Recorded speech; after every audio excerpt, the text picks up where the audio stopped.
এ আমার দয়ার মালিক, তুমি একটু দয়াময় করে তুমি আমার দিকে তাকাও।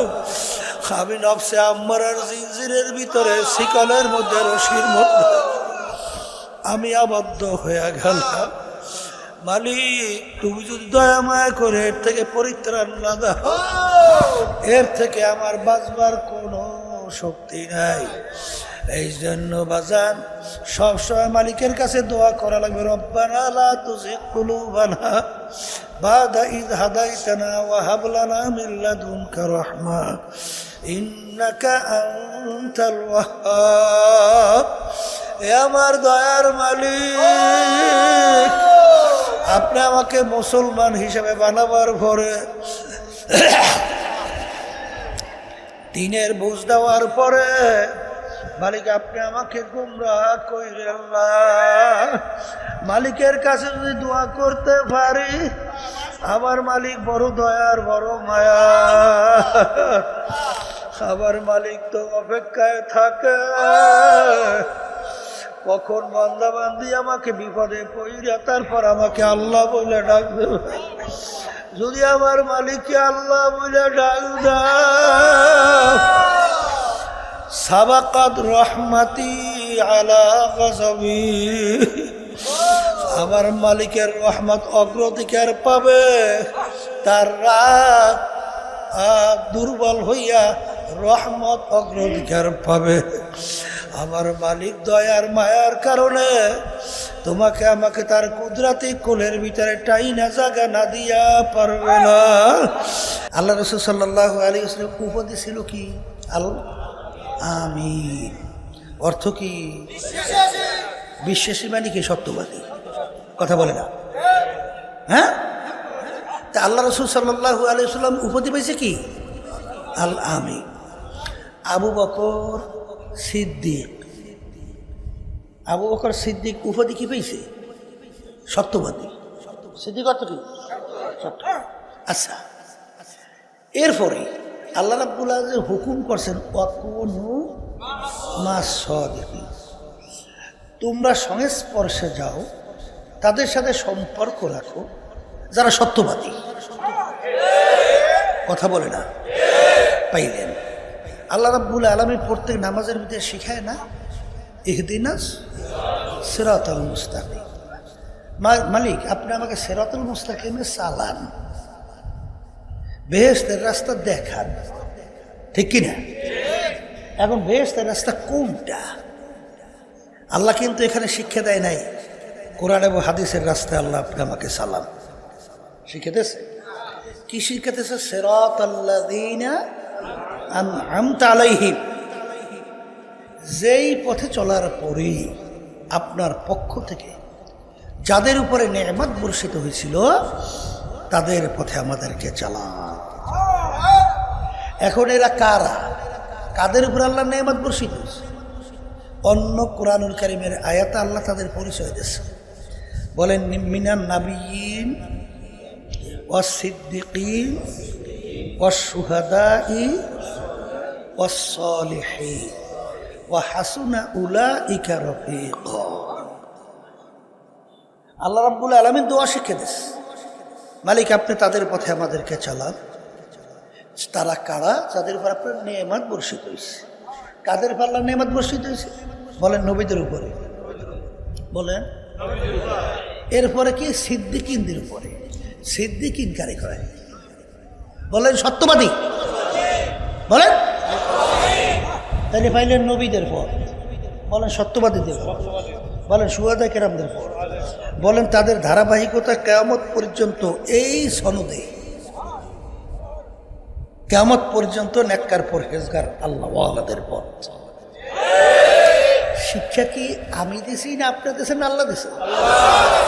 আচ্ছা, তাইলে পাইলাম আল্লাহর হাবিবের উপাধি আলামী, আবু বকর রাদিয়াল্লাহু তাআলা উপাধি আলামী। কথা কথা সিদ্দিক সত্যবাদী, আল্লাহর হাবিবের উপাধি সত্যবাদী।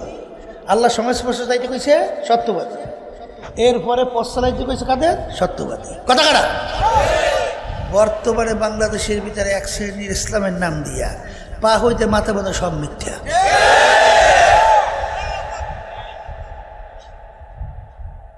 শুনছেন, দেখছেন? হ্যাঁ, আচ্ছা, এরাই তো সব আল্লাহ হাবিবের দলভুক্ত। তো হ্যাঁ, পাগলামি মনে করছে, পাগলামি।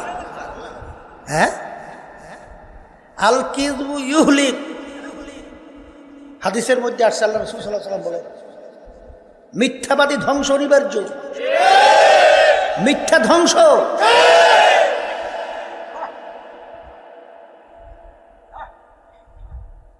আমার বাজানদেরকে বলবো, সব পাইলাম সত্যবাদী, বর্তমানে বিপদেই আছে। কিতে আছে? বিপদেই আছে। বলে হুজুর কি বিপদ? জাতীয় নির্বাচন গেছে, মিথ্যার 6 লাখ ঘোষণা দেশে, সরমনাইয়ালারা 400 কোটি টাকা খাইয়া। এইবার শোনেন নাই, শোনেন নাই, শুনছিলেন না? গেলাম সেদিন পাথরঘাটা, বলতেছে হুজুর একটু কথাটা মাহফিলের সময় বললেন। কি কথা? বলে হুজুর আপনি বলে বিএনপি থেকে 10 কোটি টাকা খাইয়া এইবার সমঝোতাকে সরিয়ে আসছে। হুজুর একটু বললেন। আমি বলি ভাই কয়টা কমু আর কয়টা উত্তর তুমি আর একটা বানাইবে, এই হারা দিনের কইতেই থাকবে, কথা বোঝে না। আমি বলছিলাম যে শোনেন, এই 400 কোটি 10 কোটি 20 কোটি অমুক কোটি তমুক কোটি, একটা কথা শোনেন নাই যে এক পদের লোক আছে, বাংলাদেশেও আছে, ওরা হলে মারেফাতের দাবিদার। শোনেন নাই শরিয়ত মারফত? জানেন তো, শরিয়ত বলা হয় প্রকাশ্য আর মারেফত বলে ওরা গোপন। তা ওরা হলে মারেফতের দাবিদার আর আমাদেরকে ফেলাইছে শরিয়তের দাবিদার বাগে। কথা ঠিক কি? আচ্ছা, এখন ওরা বলতেছে শরিয়তি যারা আলেম আছে তাদের সে আমাদের মান সম্মান গুরুত্ব অনেক বেশি। বলে কেন? বলে কালাম হলো 90,000। কালাম কত? তাই শরিয়তি আলেমরা জানে 30,000, আমরা জানি 60,000। তাহলে আমরা কয় হাজার? 30, হেরা কত? তাহলে আমাকে সে ডবল, তাহলে অনেক তাদের বেশি না, পাওয়ার বেশি না? এই বেটা কালাম যে 90,000 পাইছো কোথায়? বলে কে? আল্লাহ রাসূল সাল্লাল্লাহু আলাইহি ওয়াসাল্লাম সবে মেরাজে গেছিল না? কথা হয় না, সবে মেরাজে গেছিল না? তাই সবে মেরাজে আল্লাহর সঙ্গে কথা বলছে না? কথা বলছে। তখন কথোপকথন হয়েছে 90,000। আচ্ছা, তা ওই সময় যে আল্লাহ হাবিবের সঙ্গে কথা হয়েছে, কি কি হয়েছে বা না হয়েছে, আল্লাহ হাবিব সাল্লাল্লাহু আলাইহি ওয়াসাল্লাম দুনিয়াতে সব জানাইছে কি জানায় নাই? সব জানাই দিয়েছে। আচ্ছা, যখন আল্লাহ এবং আল্লাহ রসুল কথা বলছে তখন আল্লাহ এবং আল্লাহ রসুল ছাড়া তৃতীয় কে ছিল ওখানে? জিবরাইল আলাইহিস সালাম যাইতে পারছে? আচ্ছা, সেও যাইতে পারে না, কারণ তার সামনে যাওয়ার শক্তি ছিল না। তাহলে কথা বললো আল্লাহ এবং আল্লাহ রসুল, কি কি বলছেন আল্লাহ হাবিব এসে জানাই দিয়েছে। কালাম 90 না 60,000 হয়েছে। ওই বেদাতি যেগুলো নামাজ নাই, রোজা নাই, সুন্নাত নাই, পর্দা নাই, হজ নাই, জাকাত নাই, ওরা ওই মারেফতের দাবিদার ল্যাংডালার আসলে কয়জন আসিল? তাহলে কথাটা কি সত্য না মিথ্যা? আচ্ছা, মিথ্যা। তা সরমনাইয়ালারা 400 কোটি 10 কোটি 20 কোটি বিএনপি থেকে অমুক টমুক সেকে খাইছে। তাই লেনদেন হয়েছে সরমনাইয়ালাকে লাগে আর বিএনপির সাথে। তখন যারাই বলতে আছে এই মিথ্যাবাদীরা ওখানে আসলে কেনাকাটা লেনদেনের সময় মাঝখানে কেউ ছিল না। তাই যদি নাই থাকে তাহলে এটা সত্য না মিথ্যা?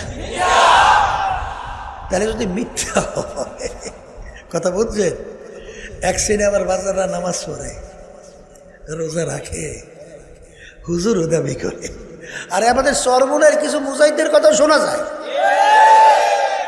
এই জাতীয় নির্বাচনে 2026 ইসলামের পক্ষে বাক্স ছিল কয়টা?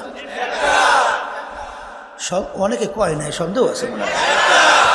হ্যাঁ, একটার বাহিরে কেউ ইসলামের পক্ষে বাক্স দেখাইতে পারবেন? কারণ এখানে বিএনপির সাথে একটা জোট নির্বাচন করছে, উল্লেখযোগ্য আর একটা করছে জামাতের নেতৃত্বে একটা জোট। কথা ঠিক কিনা? আমরা করছিলাম এটা সমঝোতা, পরে সিনে নিয়ে নেতৃত্ব তাদের হাতে নিয়ে রূপ দিয়েছে জোট। কথাটা বুঝলেন? জোট আর সমঝোতা এক জিনিস না, তাই এটা ব্যাখ্যা হওয়ার দরকার নাই, যে কথা সংক্ষেপে বলতেছি। তাই যেই কথা বলতেছিলাম, তখন জামাতের নেতারা কি বলছে, ক্ষমতায় যাইতে পারলে ইসলাম অনুযায়ী দেশ চালাইবে, শরীয়ত অনুযায়ী চালাইবে কোন নিয়মে?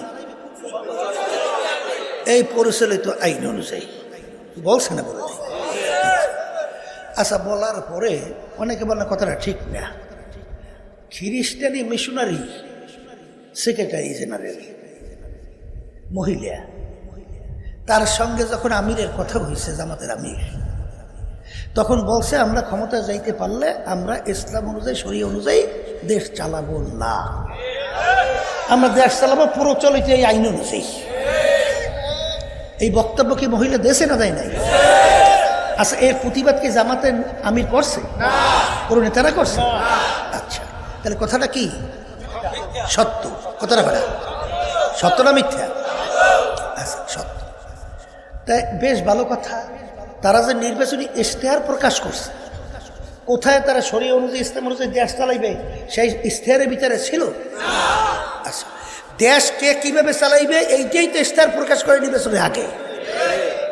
তাই একমাত্র ইসলামী আন্দোলন বাংলাদেশ আমরাই কিন্তু ইশতেহারের ভিতরে প্রকাশিত করছিলাম যে আল্লাহ যদি আমাদেরকে ক্ষমতায় নেয়, আমরা শরীয়ত অনুযায়ী ইসলাম অনুযায়ী দেশ চালাবো। আমার বক্তব্য শুনছিলেন টেলিভিশনে? শুনছেন? আচ্ছা, তাহলে দ্বিতীয় আর কোনো ইসলামের পক্ষে বাক্স ছিল না। তাই প্রচলিত এই গণতন্ত্র, এইটা কি শরীয়ত অনুযায়ী? এটা কি কুফরি না? আসতে কয় ডাইরেক্ট কুফরি না?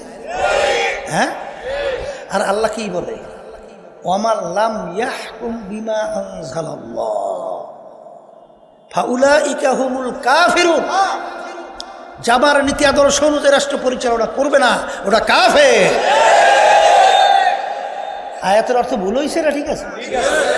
আচ্ছা, ঠিক যদি হয় তাহলে আল্লাহর আইন অনুযায়ী যদি দেশ না চালায় স্বীকারোক্তি দেয়, আর প্রচলিত আইনটা হয়েছে কুফরি। কারণ এই প্রচলিত আইনটা হয়েছে প্রচলিত গণতন্ত্র, যার প্রবক্তা হলো প্রাক্তন প্রেসিডেন্ট আমেরিকার আব্রাহাম লিঙ্কন। কি দিছিল? Government of the people, by the people, for the people. তিনি এক কথায় বুঝাতে চায় সমস্ত ক্ষমতার মালিক জনগণ। এই জন্য দেখবেন সমস্ত ক্ষমতার উৎস জনগণ। দেখেন নাই? আচ্ছা, এই নিয়ম অনুযায়ী যদি কেউ বলে দেশ চালাবো, তখন এক কথায় বুঝাইতে চাই আমরা যারা ইসলাম চাই আমরা তাদের নেতৃত্বে থাকতে পারি? একটু আসতে বলো। এরপরেও কিছু চরমনায় মুজাহিদ ইসলামী আন্দোলন সহ সহযোগী, এরা নাকি ব্যতিক্রম ধর্মী আচরণ করছে এই জাতীয় নির্বাচনে। এরা ইসলামের পক্ষে বাক্সে থাকে নাই, সেই পক্ষে থাকে নাই। এরা তলে তলে অন্য বাক্সের পক্ষে কাজ করছে। আবার এক শ্রেণীর চুপ রয়েছে, আর এক শ্রেণীর প্রকাশ্যে করছে। আর আমরা পরিষ্কার সব জায়গায় বলে আসতেছি যে যারাই জাতীয় নির্বাচনে পরীক্ষার মাঠে যারা ফেল করছে, তারা কেন্দ্র থেকে শুরু করে এলাকার তৃণমূল ওয়ার্ড পর্যায় পর্যন্ত কোনো কমিটির সদস্য পদেও দায়িত্বে থাকতে পারবে না, সে যে হোক, ও যত পূর্বীন হোক আর যত পুরান হোক আর যত বড় মেয়া হোক। কলে হুজুর কমিটি কর্মকর্তার লোক তো নাই, ফাঁকা থাকবে, একবারে ফাঁকা, কোনো প্রয়োজন নাই। 35 মুজাহিদ কমিটির নাকি? এই 35 দরকার নাই, 5 জন পেয়েছেন, 5 জন নাই কমিটি করবে। বলে হুজুর ওই 35 করতে চাই তো এইবার বেকায়দা ঢুকানো লাগে, ও লাগবেই না।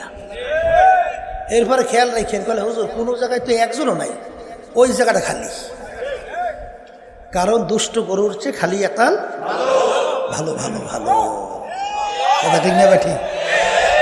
গেছিলাম বাগেরহাট, সেখানে যাওয়ার পরে সরবনে এক পূর্বিন মুজাহিদ আইসা আমাকে বলে, হুজুর আমার একটু মাফ করিয়ে দেন। আমি বলি, কেন, কি হয়েছে? বলে, হুজুর এই যে জাতীয় নির্বাচন গেছে না, এই নির্বাচন হুজুর আমি অন্য প্রার্থীর পক্ষে কাজ করছিলাম, কিন্তু হুজুর ভোট হাত পাখাইয়ে দিছি। বলতেছি এই মাইকটা মোরামারি করা, এই সামনে থাকবিস কে, এই আরো কুমা, মাইক আরো কুমা, হরেন কুমা। এই ডাক্তার সাহেব যখন মোবাইল আলোচনা করছিল তখন যেরকম আসছিল মুনাজাত থইয়া তার দেশে মরাই এইটারগুলোর জন্য মাহবিলি বয়ান করা যায়। তা যাই কথা বলতে চাইছিলাম, আমি বলে, শোনেন বেশি আদিস না, তুমি 1000 ভোট কথার কথা নষ্ট করছো, আর তোমার এই একটা ভোটের মূল্য কি গোপনে? এই সোরামি পাইছো কই? আমার সামনে দিয়ে সরেন। বলতেছে, হুজুর মাফ করিয়ে দেন। আমি বলি, আচ্ছা, খালি আমার কাছে আচ্ছা, আমার লাগে অপর একটা করছেন কি? ইসলামের পক্ষে বাক্স পাঠাইছিলাম, আল্লাহর নীতি আদর্শ বাস্তবায়নের জন্য রাষ্ট্রীয় পর্যায়ে। তা আপনি সেটার বিপক্ষে কাজ করছেন, অবস্থান নিয়েছেন। তা আপনি অপরাধ করলে, সমস্যা করলে করছেন আল্লাহর সঙ্গে, আপনি আল্লাহর কাছে মাফ চান। এই গেল এক। আর দ্বিতীয় নম্বরের কথা হইল, আপনি সর্বনাই পরিচয় দিয়া, আমি সর্বনাই মরি, আমি অমুক সর্বনাই দায়িত্বশীল, এই পরিচয় দিয়ে চলবেন না, আপনাকে তাকে সরেন। কথা বুঝেন? আব্বাজার রহমতুল্লাহ আলাই বারবার বলতেন, সর্বনাই তরিকে ভারী করার জন্য, লোক বাড়াবার জন্য এই প্রতিষ্ঠান প্রতিষ্ঠিত করা হয় না। এই প্রতিষ্ঠান প্রতিষ্ঠিত করা হয়েছে কিছু নির্ভেজাল, স্বচ্ছ ইমানদার, স্বচ্ছ মুসলমান তৈরি কইরা যেন আল্লাহর সঙ্গে দেখা কইরা চিরস্থায়ী সামনের জায়গায় বেহেশতে যাইতে পারে, এই জন্য প্রতিষ্ঠিত করা হয়েছে। লোক বাড়াবার জন্য এই প্রতিষ্ঠান প্রতিষ্ঠিত করা হয় নাই। অনেকে বুঝতে ভুল করছেন। আপনার সর্বনাই ভালো লাগে না, আপনাকে কেউ জোর করিয়া সর্বনাই বাঁধতে রাখে? তাহলে আপনার হয়েছে কি? আপনি জান কেন সর্বনাই? আপনাকে টাইনে নাই কেন? কে বাঁধতে রাখে আপনাকে? আপনার যেদিকে চাবে সেদিকে যান, আপনার কেউ মানা করে নাই। কথা ঠিক কিনা? কেউ অস্থির হইয়েন না, ওইসব পাগলামি পাগলামি ছাড়েন, আর মনে মনে হাসেন যে সর্বনাই মা পেলাম, লক্ষ মেয়ে অমুক জায়গায়, লক্ষ মেয়ে বিপদ দিয়ে আছে, একটু হাসেন না। কিন্তু আপনারা তো বুঝতেই পারেন নাই। অনেক সময় পেপার পত্রিকা আমাদেরকে নিয়ে টিটকেরি করে, জামানত বাজে, ওরা তো খুব মজা পায় না, কিন্তু আমরাও তো মজা পাই। কেন মজা পাই? আসলে আমাদের লক্ষ্য উদ্দেশ্য তারা বুঝেই নেই। এই রাজনীতি মাঠে রাজনীতি করে ইবাদতের জন্য, এটা বুঝতে হবে। এই পথটা অত্যন্ত পিচ্ছিল পথ, কাঁটাযুক্ত পথ, ভয়াবহ পথ, জানের হুমকি থাকে, আত্মীয় স্বজন বেজার হয়ে যায়, এমনকি তাই না মুজাহিদের মধ্যে সরিয়ে যায়। এরপরে তো আর বিপদের শেষই নেই। এই পথে, এই কাঁটাযুক্ত পথে কোনো পাগলেও হাঁটে? হ্যাঁ, হাঁটে কেন? আল্লাহর হুকুম পালন করার জন্যে। কথা ঠিক কিনা? এই জন্য আলী রাদিয়াল্লাহু তাআলা বলছিলেন, আজমুদা মাকলে দুরান্দিশের বারদাজি দেওয়ানা সাজাম খেসের। আমি আলী ভালো করে চিন্তা ভাবনা করে দেখছি, নিজের জ্ঞান বুদ্ধি অনুযায়ী যে চলে ধ্বংস নিবার যুগ। এদের সব বুদ্ধি জ্ঞান আল্লাহ এবং আল্লাহর রসুলের হাতে সোপর্দ কইরা এখন আল্লাহ এবং আল্লাহর রসুলের পাগল হয়ে গেছি। আল্লাহ এবং আল্লাহ রসুল যেটাকে ভালো বলে আমি সেটাকে ভালো বলি, যেটাকে খারাপ বলে আমি সেটাকে খারাপ বলি, বুঝে আসুক বা না আসুক। কথা ঠিক কিনা? এই জন্য আমার ভাইদেরকে বলবো, পর্দা আলেম আপনদেরকে বলবো, আমিনু কামা আমানান নাস। আল্লাহ রাব্বুল আলামিন বলেন, ঈমান আনো সাহাবায়ে কেরাম যেভাবে ঈমান আনছিল। হাদিসের মধ্যে আসছে, আল্লাহ রাসূল সাল্লাল্লাহু আলাইহি ওয়াসাল্লাম বলেন, অনেক নামাজি নামাজ পড়ে ঈমান নাই, অনেক নামাজি মুসল্লি নামাজ পড়ে ঈমান নাই। আল্লাহ রাব্বুল আলামিন বলেন ফাওয়াইলুল লিল মুসাল্লিন, আল্লাহ বলেন নামাজি নামাজ পড়ে ওর জন্যই আমি জাহান্নাম নির্ধারণ করে রাখছি। কথা বলে না? অনেক যুদ্ধের ময়দানে যুদ্ধ করে, অনেকে আমরা শহীদই বইলে তার পরিচয় প্রকাশ করি, কিন্তু হাদিসের মধ্যে আসছে কিয়ামতের ময়দানে আল্লাহ রাব্বুল আলামিন সর্বপ্রথম শহীদের কাছে প্রশ্ন করবে। কার কাছে? হাদিস কিন্তু সহিহ হাদিস। শহীদের কাছে প্রশ্ন করবে, আমার কাছে কি নিয়ে আসছো?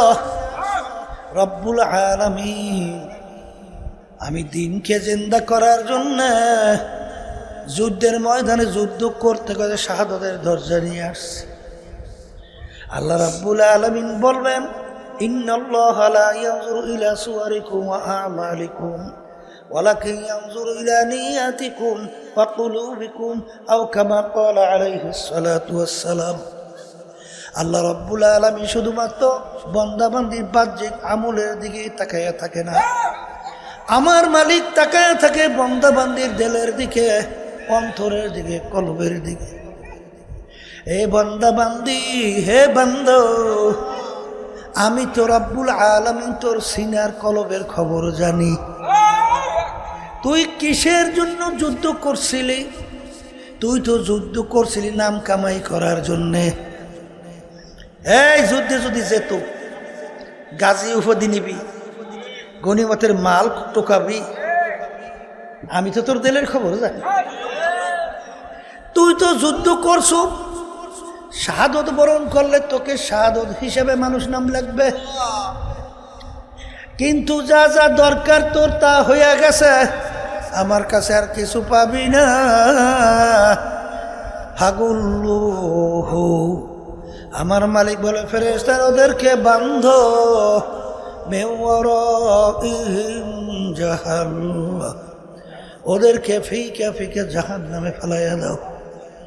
এই পাগলের দলে, ইসলামী নীতি আদর্শ রাষ্ট্রীয় পর্যায়ে বাস্তবায়নের ইতিহাস কোনো কৌশলে হয়? ইসলামী নীতি আদর্শ বাদ দিয়ে হয়? একটু কৌশলে। এই সাহাবায়ে কেরামদের যুদ্ধের ময়দান ইতিহাস কি পড়ছে? যুদ্ধের ভিতরে বিজয় আসতেছে না, আমির চিন্তা করলো ব্যাপার কি, যুদ্ধের ভিতরে ঝামেলা কি, কোন জানি সুন্নাত আমাদের ছুটে গেছে। তখন তালাশ করিয়া দেখে যে মেসওয়াক করার সুন্নাতটা কমে গেছে। তখন আমির হুকুম দিল সবাই ঠিক মতো মেসওয়াক করো। এখন তো সবেসা থেকে সবাই উঠা, এখন ওই যুদ্ধের অপর পার্টি শত্রু আছে না, কাফের গ্রুপ, ওরা তো গোয়েন্দা পাঠাইছে যে গতিবিধি লক্ষ্য করো। দেখতে আছে সব মুসলমানরা সবেসা থেকে সবাই উঠা এই উজু করবে আর মেসক দিয়ে দাঁত মাজতে আছে। এই যে দেখকে তাড়াহুড়ো করে যে বলতে আছে কাজ হয়ে গেছে, মুসলমান সব দাঁতে দাঁড় দিতে আছে, সব কামরাই সব সেগুলো খাইয়ে বেলাইবে, শূন্য সব পলায়ন, যুদ্ধে বিজয়। কি ইতিহাস আছে না? ওরা যুদ্ধ করে লাগছে, সুন্নাতের বরকতে আল্লাহ বিজয় দিয়ে দিস। কথা না, এই জন্য আমার বাজানদেরকে বলবো, এই যুদ্ধে বিজয়ের জন্য কোন জায়গায় কৌশলটা পাইছেন, কি পাইছেন? আল্লাহ বলতেছেন ওয়ালা তাহিনু ওয়ালা তাহজানু ওয়া আনতুমুল আ'লাউনা ইন কুনতুম মুমিনিন। আল্লাহ রাব্বুল আলামিন বলতেছেন তোমাদের ভয় নাই, চিন্তা নাই, তোমরাই বিজয় হবে। কোরআন শরীফে আয়াত, তোমাদের ভয় চিন্তা নাই, তোমরা বিজয় হবে, কিন্তু শর্ত হলো তোমাদের মুমিনের চরিত্র অবলম্বন করতে হবে। এখানে টাকার বস্তা বানতে হইবে, আসতে বলে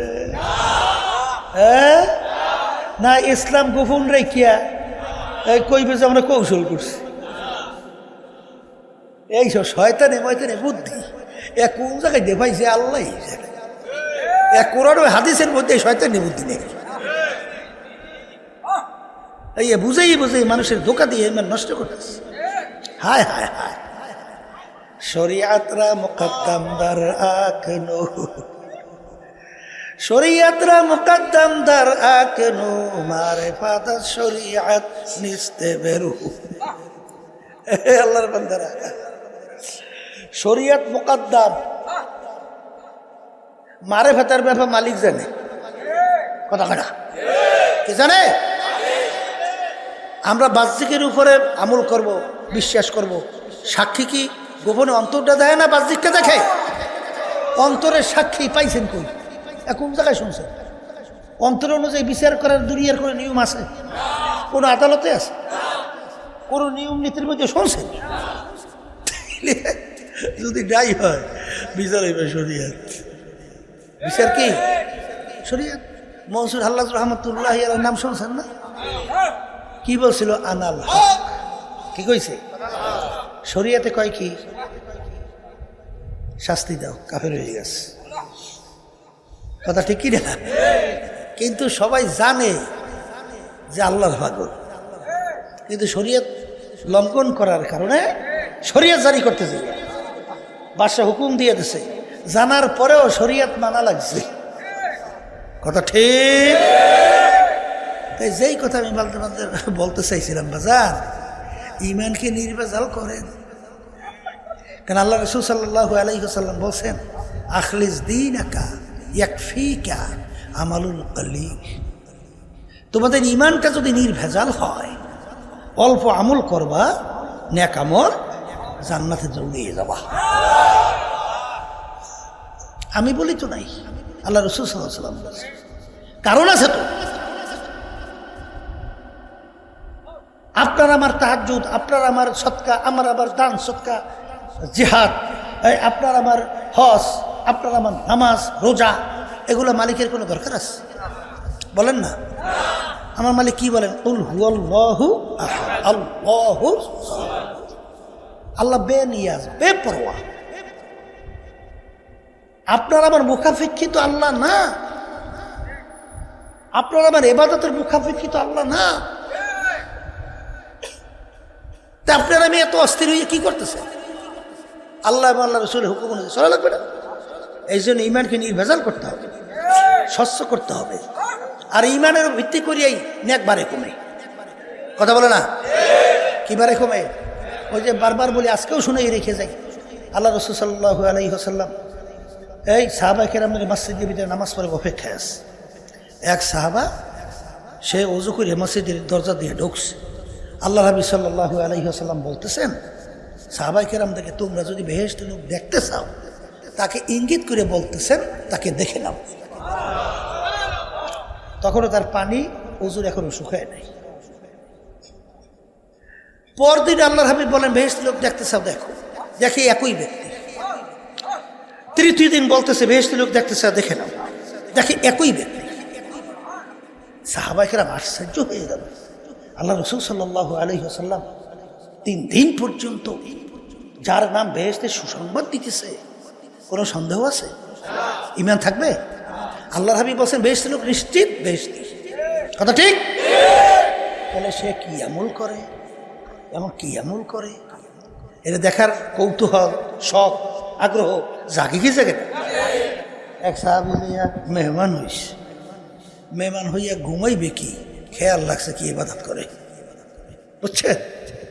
এখন দেখে আল্লাহর বান্দা এশার নামাজ পড়িয়ে একেবারে সুন্দর সুন্নাত তরিকায় আল্লাহুম্মা বিইসমিকা আমুতু ওয়া আহইয়া দোয়া পড়িয়ে টানটা।